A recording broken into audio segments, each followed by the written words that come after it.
आज आपण कांद्याच्या पातीची भाजी बघणार आहोत। कांद्याची पात मस्त स्वच्छ अशी धुवून घ्यायची आहे, बारीक चिरून घ्यायची आहे। आता कढई गॅसवर चढवून त्यात तेल टाकायचे 2 ते 3 पळी व त्यात लसूणची व जिऱ्याची फोडणी द्यायची।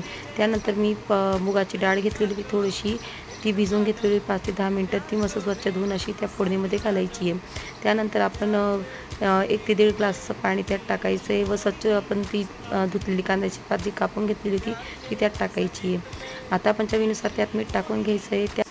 त्याचबरोबर त्यात एक मीडियम साईजचा टोमॅटो देखील चिरून टाकायचा आहे व भाजी मस्तपैकी अशी मिक्स करून घ्यायची व त्यावर एक झाकण झाकायचं आहे। 5 ते 10 मिनटं मिडियम गॅस किंवा स्लो गॅसवरती भाजी शिजवून घ्यायची मस्तपैकी। आता त्यात आपण शेंगदाण्याचं कूट हे चवीनुसार घालायचं आहे। जास्त पण नको आणि कमी पण नको अशी आपल्याला ते शेंगदाण्याचं कूट घालायचं आहे। मस्तपैकी आपली ही भाजी बनवून तयार होते। गॅस ऑफ करून भाजी आपण चपातीसोबत खाऊ शकता। धन्यवाद।